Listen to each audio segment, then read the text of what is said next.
Inside this Kansas City home is one of the most expansive home tiki bars I've ever experienced.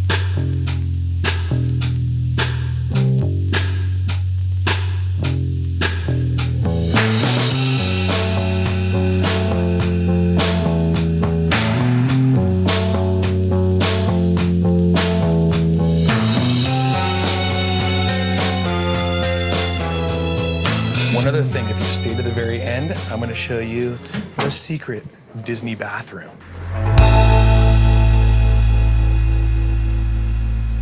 So it's one of those things where it's like, I've concentrated so much on the basement itself that the stairwell is kind of like the leftovers. Okay. And I'm working on it. So well, let's go see. Come on in.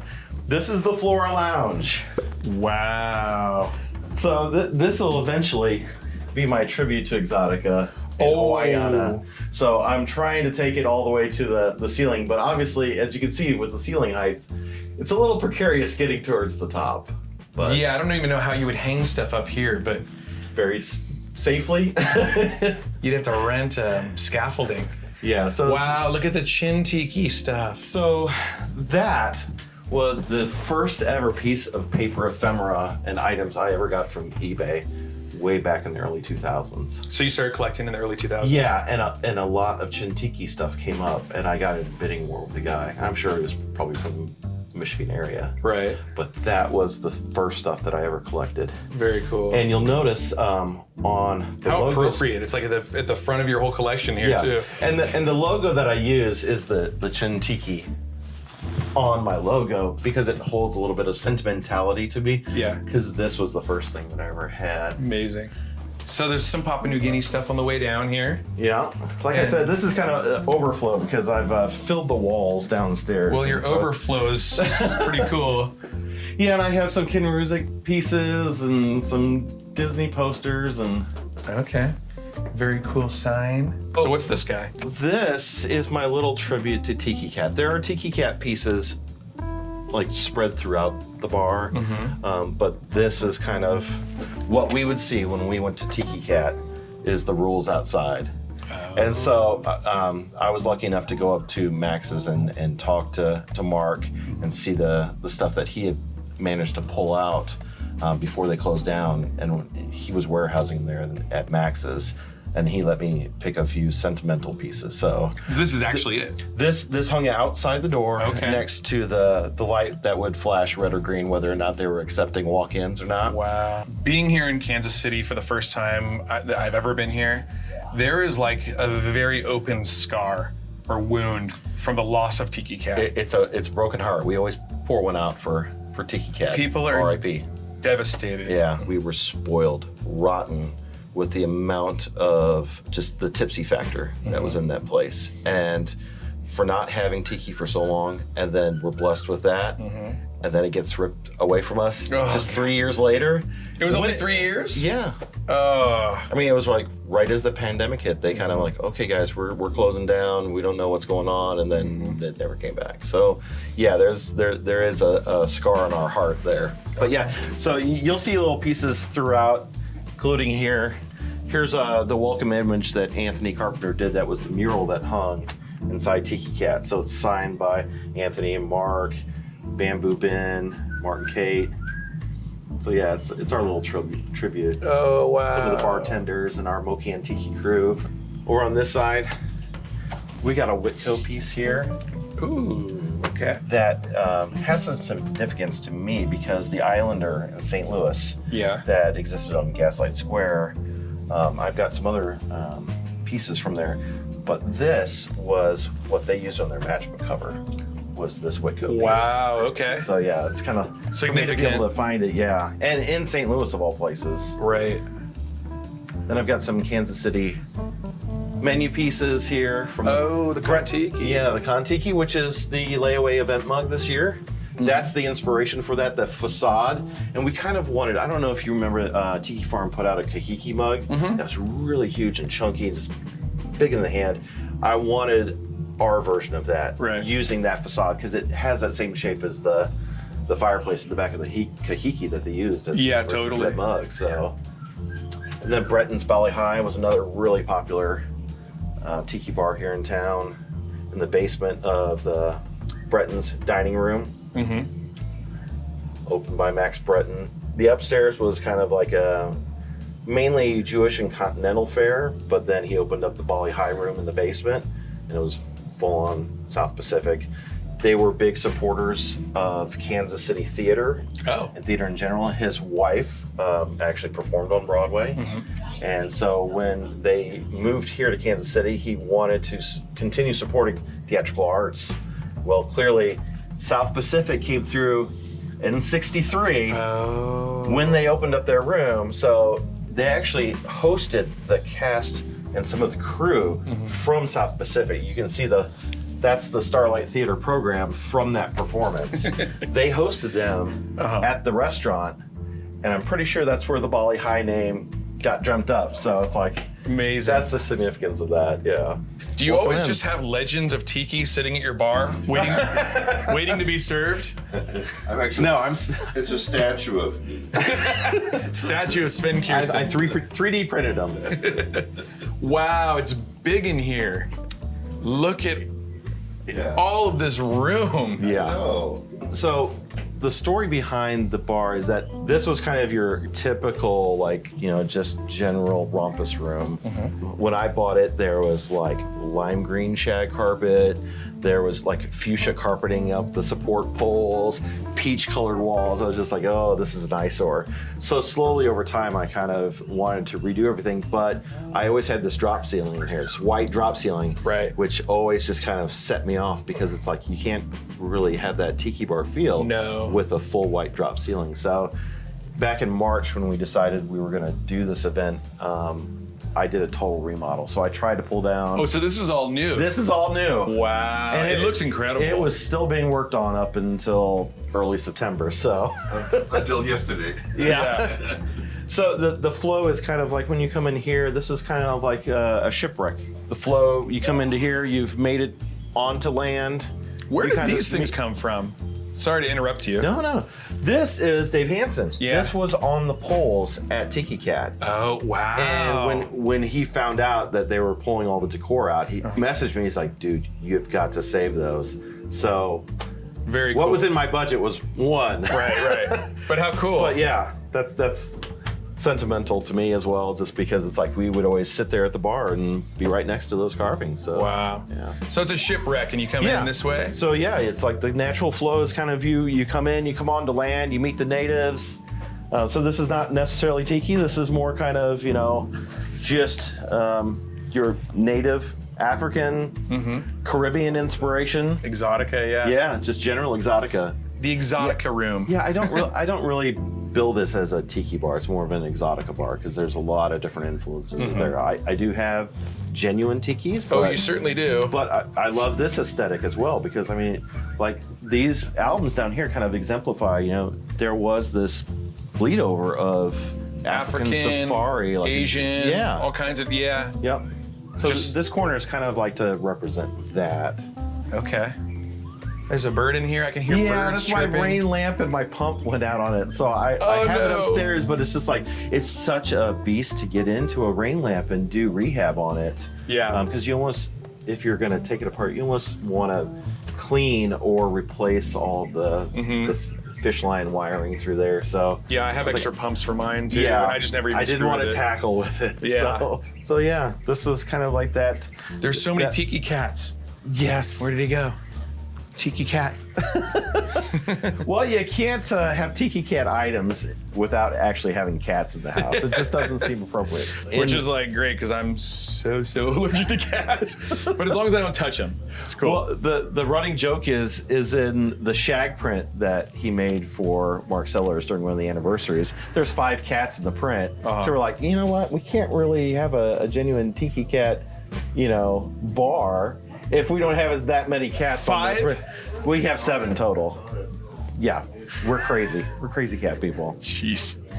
What's up with this giant coup right here? So, this was my last acquisition of a local carver named Cyril Directo. Okay. He came over from Hawaii. He was born in 1920, lived through Pearl Harbor, actually joined the military after the attack, So he was in the Civil Air Defense there in Hawaii. Came over to Kansas City on the GI Bill and studied at the Kansas City Art Institute. He didn't really have a background in traditional Hawaiian carving, but he enjoyed art and art history. He became a professor at Penn Valley Community College, basically became the lead of their art department. And one of the projects that he assigned to his students was to take inspiration from your heritage and do artwork based on your racial background, your national heritage, because he had a very diverse class that year. He realized after that, he's like, I really don't know my own traditional art styles.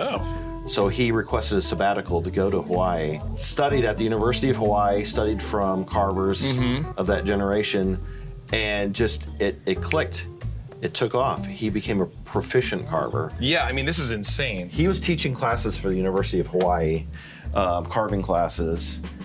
And what year do you think maybe this was carved? This was probably carved probably late 70s or 80s maybe. Yeah. Primo Beer even hired him to build out the Primo Village, which was kind of like a take on Polynesian Cultural Center, where it was a little natural history area, but next to the Primo Beer factory. Oh, amazing. So yeah, he did a bunch of carvings for that. Anyways, he came back to Kansas City because his family was all here. He was big in the LDS church. So that's one of the unique things is Independence has a huge Polynesian community because of the LDS church. Yeah, it's like a Mormon thing. Yeah. Yeah. It's something you wouldn't expect, but yeah. Exactly. So he would do a lot of carvings just for local functions. Like he always held luau's for the Independence community, for friends, family. He would do carvings. He would give carvings away to the local churches, to local schools. Wow. So there were elementary schools and junior high schools that had tikis on their So are these grounds. things, are they still around, do you think? They're still around. Okay. Yeah. You got all kinds of Papua New Guinea stuff and more records. Oh, yeah. So you're always just buying Exotica records? Exactly. Yeah. I've kind of maxed out on my space here. That's why they're starting to get displayed up in the stairwell. But And beautiful frames here. yeah, these were some of my early purchases too. This is a South Pacific room. Oh, This is Derek. yeah. Yeah, so he was selling them on Tiki Central. So that's like, so I talked about the first paper ephemera that I'd gotten was the Chin-Tiki stuff. This was my first like carving items that I'd ever purchased. Like he had sold like 20 or 40 of them through Tiki Central. So I jumped on those. When do you think you joined Tiki Central? 2003? Oh, damn, that's about when I was there too. Yeah. Explain to people what Tiki Central is. Tiki Central is like just an online repository, a knowledge base of just everything that's related to Polynesian pop, exotica, history behind the venues, people's home bars. But it was a bulletin board, like an online bulletin board. Yeah, back in that day it was like very rudimentary, but But it was so important for so many of us. for research. And Sven was part of that too, and as Big Bro. Yeah, exactly. But And we're all sharing new stuff. Back in the day, it's like you never really put real names to the online names, the avatar names. Right. So it's like, for here in the Midwest, you might not really know who that is responding. You're like, man, this guy's really knowledgeable. What's his deal? Not even realizing that's Sven responding to your posts. But that's how it was when I met Brad Finch and Paul Huttonett. So I knew them only as 8-Foot Tiki and Silverline. Oh, sure. I didn't know them by their real names. And it wasn't until I stumbled upon Brad's posting of KC Tiki Urban Archaeology. He had his own repository of information here on Kansas City Tiki history, and I stumbled upon that and kind of became enamored by them. And it wasn't until I got the nerve up to post my own home bar pictures that Paul reached out to me and said, hey man, that's a great space. Keep up the good work. Let us know if you want to start hanging out sometime. Oh, it's cool. So it's like I started putting two and two together, and I'm like, oh wait, Paul is 8-Foot Tiki. Okay. Right. And then I realized those are the guys I've been following all the time on Tiki Central, and That's like me with Dave Hansen. Like 20 years ago, we were talking about surfing because he surfs the Great Lakes. right, yeah. And I only met him a couple of years ago at Inferno Hana or Maka'iki or whatever. And yeah, it's so cool.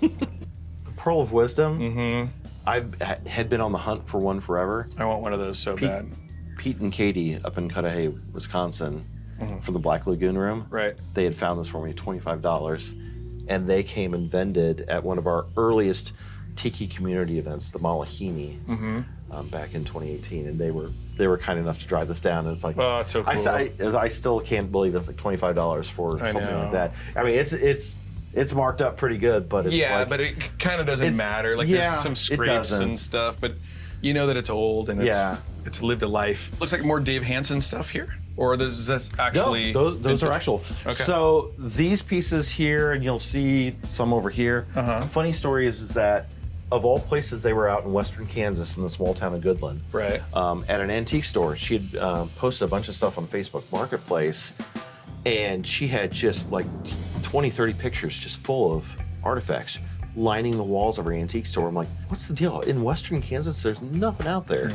When I went to go pick the stuff up, she had told me the story that one of the ranchers out in Kansas was storing them in a storage container for a friend who had gone to Papua New Guinea back in the 70s, bought a bunch of tourist pieces, Wow. had them shipped back.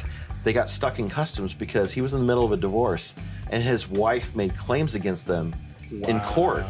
And so they impounded them while they were working out the details of the divorce. Well, the guy was like really pissed off at that and somehow managed to have a friend buy them off of him, put them in storage, and that way he could give the proceeds to his wife and just settle the divorce. But then he never reclaimed them, and they just sat in a storage container. Oh, it's so tragic for for him. probably 20, 30 years. Wow. This lady had bought it off of the rancher, and he's like, oh yeah, I never opened it. Yeah. They've just been sitting on my property. Oh man. And then she didn't know what to do with them, so she's course. just like, art pieces. Yeah. She had no idea. Were they inexpensive? Yeah. Yeah. That's good. For the quality that they are. I know they're tourist pieces, but Well, I mean, who comes across that kind of stuff in Yeah. the middle of Kansas? but like tourist pieces or not, like that's Right. that's what you want. Although this does not look like. No. This looks pretty Jen special. and Marty Reyes from Swizzle, Uh-huh. they had recently closed down their brick and mortar, and she was selling off some of their pieces, and we had become friends, and she had put this up and allowed me to purchase from her. It's an OA piece that they had hanging up at Swizzle. I have a special place in my heart for that venue and Tiki Cat, because they're both like pillars of the community in those cities. And so my first OA piece, so. But also, yeah, a very prominent oceanic arts carving. Right. Yeah. And sandwiched between a lot of Vic's pieces. Oh, okay. So that's kind of like the significance of it being there. Is like, Oh, this is Kansas all City Trader Kansas Vic's. City Trader Vic's. Wow. St. Louis Trader Vic's stuff. Yeah, as you look around, this is kind of my homage to Missouri and Kansas tiki history, mostly Missouri. Well, all the But- different tiki bars that I've traveled, home tiki bars I've traveled to in, I don't know, Nashville or Indiana, everybody kind of has a tribute to their like local tiki bars. And I love seeing that, Yeah. A really great shot of the Barney West Tiki's out in front of the St. Louis Trader Vic's there. Oh, wow. That was a month before they opened, and they had just installed them. Right. Is this Orchids of Hawaii?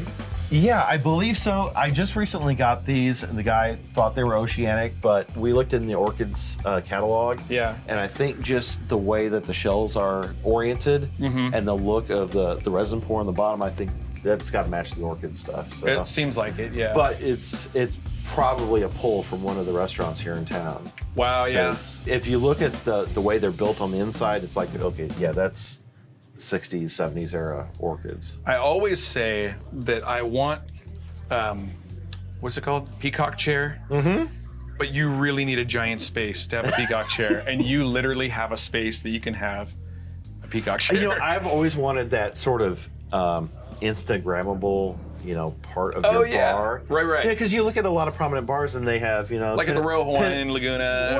or just the like Golden home Tiki. bars Yeah. where they have, pinup model shoots, and you're like, okay, they have that one piece of their bar where it's just done up just right for It's a pictures. set. Yeah. That's kind of what I was trying for with this corner. Very Yeah. cool. Another Cyril Directo piece. Okay. Here. Wow. And the interesting thing, and I hadn't even really thought about it when I posted this on the This Is Tiki group. A lot of people were confused as like, are there no arms to this carving? If you look, that's the headdress that comes down, but there are no arms. And from is this the carving. is this a female figure? Yes. Which I've is got- also like really rare I've too. got two female figures. That's so rare. Yeah. This one was a pull out of a garden, and so I had to do a lot of restoration on the bottom to try to stop the wood rot. But that's what he would do. He'd give them to people, and they just put them out in their planting beds. So it's like, I'm sure a lot of them are kind of just deteriorated to a point that they maybe can't be saved or aren't worth saving. That happens. Wood rots. Yeah, just. There's a little tribute to Don the Beachcomber down here with his mug and photo. I don't have a Vic's barrel mug, but I do have other barrel mugs. So then you have so I've got Vic over there. Vic's on this side and Don's on this side. Kind of battle of the legends. Yeah. A tiki cat. What's this lamp? Oh, this is Daniel Butler. He vended at Layaway.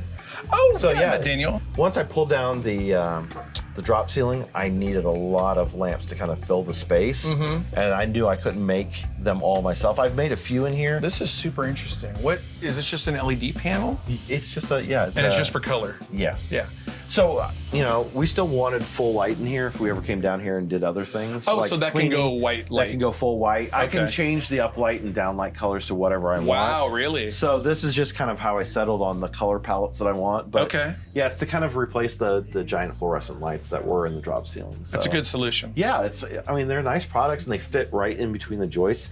And my eventual plan is to do a lot more fake plantings along the joists, just kind of fill that void. But yeah, it works really well just for fake plants the color are palette. Super expensive. Oh yeah. As we continue around, there's another living room area. Yeah. You have encountered the indigenous people. Oh, right. You've become friends with the indigenous people. Oh. Now you bring that back to your pad. Back to suburbia. Back to suburbia. Back to the 60s American Wow. home. So that's kind of the vibe I was trying to get with this seating area. Very cool. It's kind of like you've brought stuff that you had encountered, purchased back to your living room in America and put it on display and started talking about it to friends. So right, and these are all kind of your modern collectibles. Correct. And yeah. look at that from Venus. I know that was in Vegas. Yeah.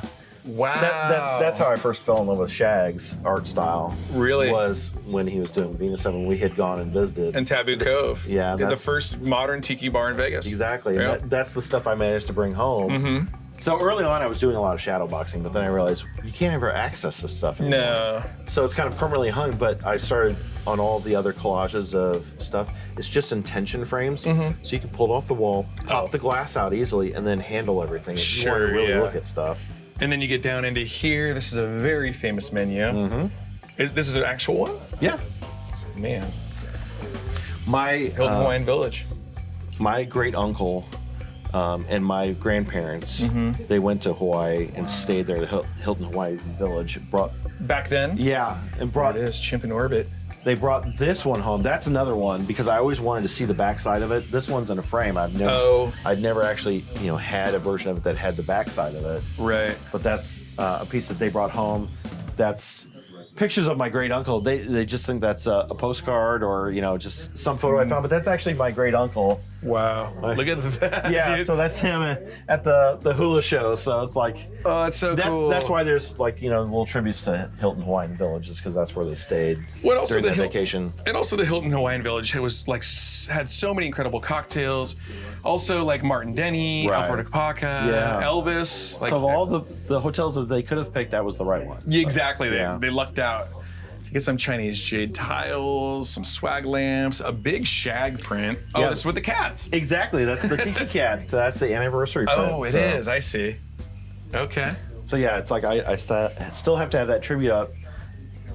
And if you ever look, there's some of these ducks hidden around. Where?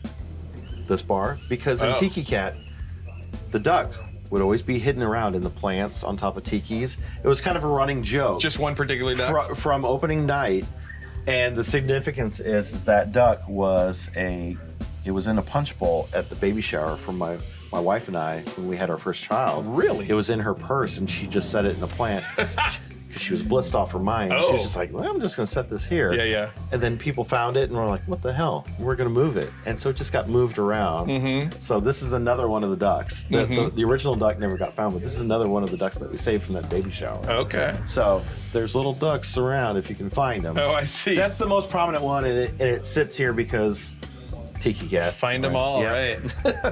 And then over here, it looks like we're at Trader Sam's all of a sudden. Yeah, yeah. Gotta have the Disney influence even here. Very beautiful. Mainlander in St. Louis. Yeah, so Yeah. there's a story about this mug right here. I have one of those things, and I was so happy to get it when I got it. It's in incredible shape. It has like all the paint on the tongue. I got it in Kauai. A St. Louis tiki mug I in remember Kauai. it was in your top 5 list one time of Oh yeah, mugs. yeah, favorite mugs. Yeah, I love the Mainlander mug because it's also modeled after the Whitco carving. Oop, let me turn it around. And a lot of times you'll find it where they put them in dishwashers or vigorously wash them and you get the paint. Paint's on that. totally gone. Yeah. But one thing that's interesting is Wow. they must have sold their own branded rum. Look at that. I've never seen another one. Is it like empty? that. Yeah, unfortunately We it is. can't yeah. taste it. Okay. But look at all this Mainlander stuff. Oh, it's so cool. And the interesting story here. Marion at the Mainlander. So these two cocktail menus, the top one, if you looked on the inside, their signature drink is unnamed. Unnamed. And this one, they've decided a name on it. Oh, what'd they call it? The No Hoo Hoo. No hoo hoo. I don't know exactly what that But look means, at, there's so many cocktails that you see at other places like the Starboard Light or Port Light. The Mutiny, which came over from, well, I don't know if it was necessarily from the Mai Kai, but it's a cocktail that you do see there. Pim's Cup, wow. I've never seen a menu for the Mainlander before. Really? Maybe I wasn't looking. I don't know. These are the only two that I ever found. And the funny thing is they came up from different sellers about at the same time. Okay. I mean, they were within maybe 3 months of each other. And it was, one was on Etsy, one was on eBay. And I was Okay. like, well, what are the chances of that, time frame for Right. two items from the same bar come up, and clearly two different time periods? Because even if you look at the back, they have, a lot of tiki, menus have different sayings in the back, stories. Right. They both have different stories on the back of them too. Okay. So I find that really interesting. Now that Marion at the Mainlander LP, Have you listened to it? yes. Okay. It's sort of your generic kind of tiki piano music. Uh-huh. But the significance is that he was a pretty prominent piano player in St. Louis, but he got to start with the Don Cunningham combo playing at the Islander in Gaslight Square. Oh. So he was the piano player for them. So here's a picture of them playing at the Islander. And I don't know if you heard Sven's story about the topless giant black velvet nude that was always at the back of the performance area. No. But that's a picture from their stage at the Islander, which was built out in just a home that was in a neighborhood, but they had kind of turned it into restaurants, and it became very popular about 60 through 69. Okay. But that's where he got his start into like calypso kind of style Caribbean music, Right. that kind of bled into tiki exotica music. But that's him performing there. Oh. Marion. And there's that Whitco Uh-huh. influenced image there. So Yeah, I love the historical little dioramas that you've created, shadow boxes or whatever you want to call them. They're, it's nice to see reverence for the past. Oh, yeah.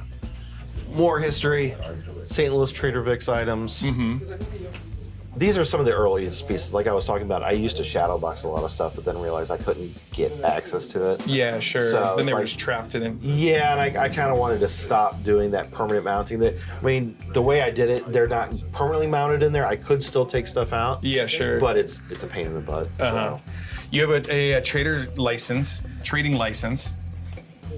Six zombies. Wow. So the story behind this, I found this in a military surplus store in Leavenworth. Right. Fort Leavenworth, Kansas. Wait, what's the date? 1944. Yeah. Should have gotten 6 bites. Well, So he was a meteorologist on an aircraft carrier, the same one that Gerald Ford was serving on as lieutenant commander. okay. This guy, Harry Chown, he eventually came back and started working for the National Weather Service as a meteorologist. But that's his name there, Lieutenant Commander Harry Chown. Harry- That's him. Harry drank 6 zombie, or Yes. at least ordered. I can't imagine that he drank all 6. No. He had to have been with a group. But yeah. Zombies are dirty stinkers, man. They'll get you. Yeah, I was like, wait, I thought there was a limit of 2. Exactly. So yeah, and if you come back here, Okay. there's some more Missouri Tiki history. We've got the Mai Tai Resort at Lake of the Ozarks. Corla. Yeah, My buddy Corla. Tiki cat. from the Missouri area. Corla was? Yeah. Oh. Amazing. Under his other name. So he born in St. Louis, Uh-huh. moved with his family up to Hannibal, Okay. spent his younger years in Colombia, but then he went off and created the persona of Corla. But James Red, that's James Red. Yeah, so- Wow. I've got his albums. I don't have any displayed, but Yeah. I wanted to show tribute that it's he's got roots here. Right. In Oh, I love Missouri. Corla. He's so great. Yeah. I love this plate for Voodoo Village. Yeah, that was another kind of exotica place, because it was Caribbean and Japanese Uh-huh. influenced, but we kind of consider it part of that grouping of Kansas City exotica restaurants, and Right. Tiki restaurant, because they had South Seas and tiki cocktails on their menu. Sure, yeah. Yeah, and it was I broken mean, up that- into different dining rooms, and one of them was the Voodoo Village room. Oh, I see. Well, they had specific dishware specifically for a room. I've got the small a teacup and a teacup plate from there Okay. as well, but this is the only one that actually has the restaurant logo on it. Right. But you can see here's some of their matchbooks. Very The, cool. the guy that owned it was Jerry Meeker. He was a wrestler and ran a wrestling promotion up in the Pacific Northwest. Really? Married a lady who was out of the Caribbean, and she was a great cook. Wanted to open up a restaurant with her and her brother, and so they settled on a Caribbean, like a Haitian influenced restaurant. But then they expanded it out and had the pagoda room, cherry blossom rooms. They they went into Chinese cooking, and with that became let's do a bar, a cocktail bar. So they did the Voodoo Village. So cool. And then So you have you notice that one says Voodoo Village, one says Voodoo Room. So that's the significance. One is the name of the restaurant, one is the name of the cocktail bar. Oh, I see. Yeah. Okay. And then you have the Kahiki menu down here. Yeah, again, these are some of my earliest pieces that I Wait, got. did you go to the Kahiki? No, I Ah. did not. And we almost went to the closing. I know that flyer, right? Yes. That haunts me because I know. was aware of it too. But back then, I was just out of college. I'm not gonna fly to Ohio to I see had some no restaurant money at that time. I I know, could not and you do just it. go, God, I wish I would have just. Yeah. I could afford to buy a menu, but I could not afford to travel there and participate. And it's Exactly. Yeah, you're kicking yourself for years and years after. You're like, what did I do? Sven was just telling me that he used to live a couple of blocks from down the Beachcomber in the 80s. And he just didn't know about it back then, didn't care, and now it forever haunts him. I had a friend that went and there it is. sent me the postcard image of the last hurrah. I've got the postcard too. Bon voyage, Kahiki. So the significance of this piece is, how we're talking about Marriott's Mainlander? Yeah. This is a bar that he eventually opened up, Oh. the Luau Oh. at Westport. It was in the suburbs of St. Louis. Okay. But he decided to venture into a cocktail bar and restaurant. And the Westport area was kind of like a shopping and residential area. The high concept, kind of a small community. They wanted to work for office space, restaurants, entertainment, all in the same little area, like an entertainment district. So he opened up the Luau there. The funny thing is, this place, the Luau, this place, the Club Molly Kai, and another place called Polynesian World, they were all within 10 minutes of where I grew up. Oh, wow. And I had no idea of it. And as so a they kid. existed while. Yes. Oh, man. Yeah, so it's you don't know how close you were to Right. these venues. That's the Kona Kai in Santa Ana, was just up Harbor Boulevard from where I live now. And it's Yeah. so frustrating. So yeah, and then back to the bar, and this piece I happened upon.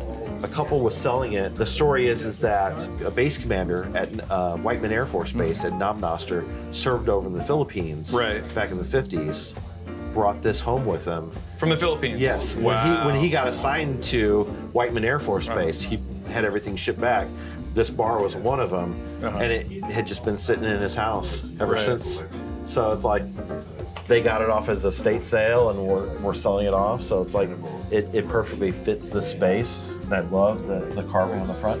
and it has embedded carvings on the top that Oh, are under really? glass. Okay. Yeah. To me, it just fits the space really well. Very cool. Tell me about the aquarium. I remember seeing somebody do ephemera displays. Oh, right. Some mugs, some swizzles, and other stuff Yeah. in I there. mean, it's great for a display case. Right, and so I just kind of thought, okay, that's a great use of it. But Light you it also up. need a big space for it, and you're fortunate to have because that would take up most people's whole bar. Yeah, and none of these mugs have any real significance, but they were the first mugs that I ever collected. Oh, right. So for you, there's so for me, there's that kind of Well, it's funny, It it's like- harkens back to my first finds in antique stores and Right. thrift shops. And we used to always make fun of like the Tiki Leilani or whatever. 'Cause Yeah. They were everywhere and super cheap. Well, and yeah, if you look, they're all kind of grouped together by the same kind of looks and styles. I thought I would display them that way. It's just like to see the influence on these different style mugs that all take, a single influence for a carving or artwork.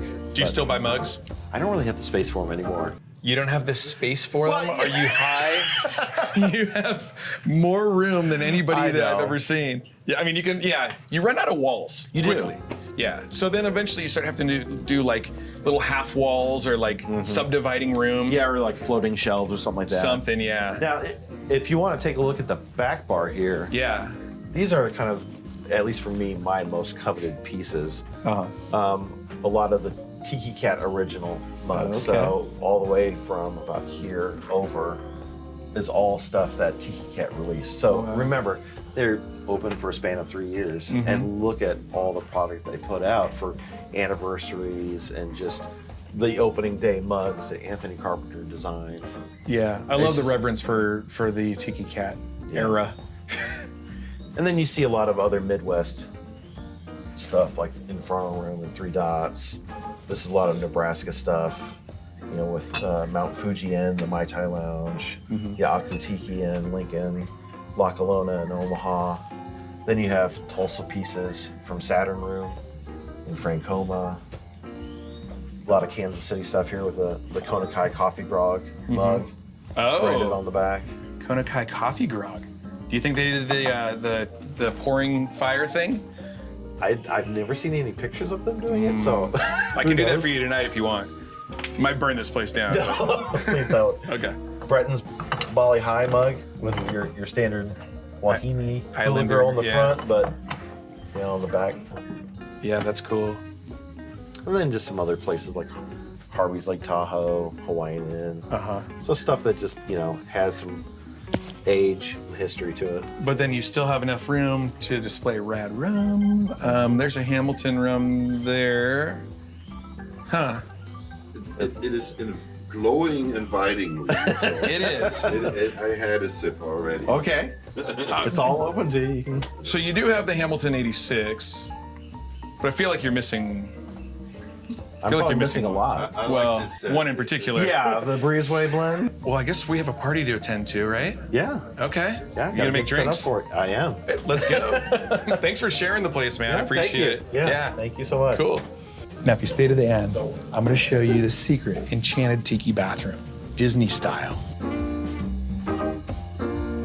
As people began to arrive, the party filled up. I ran into some buddies. My buddy Zach, sitting next to Sven. Zach, there was something that you said you made for me. Oh, let's go grab that right over here. Tell me the story. So, a couple years ago, a friend of mine sends me a picture from an estate sale of a lady who beat him to a really cool war club. And Who was that friend of yours? maybe someone who runs a show here, but we decided to make this one for him as a tribute to it. It's so rad. What incredible work. I love how you wrapped it. Amazing carving. And now I finally have the War Club. The war club, yes. Except it's a Zach War Club. Yeah, maybe it's better. I don't know. Oh, maybe it's better. It is better. Because it was made with love. Yeah, and it didn't cost you anything. True. Cool. Thanks, dude. Oh, of course. Party has started. Tiki Tom Tom is here. You've probably been to more home tiki bars than anybody else in the world. That might be true. Yeah. I've started to lose count. I'm over 120 at this point. So, Of personal home tiki bars. personal home tiki bars. You are the author of Polynesiacs. Correct. So, and have you been in this bar before? I have, and I'm marveling actually at how much it's changed just in the last 4 years. One of the things he mentioned was the ceiling. Yeah, the ceiling. There was just a drop ceiling originally at this point. Now he's opened it up. There's all this light. There's this bamboo.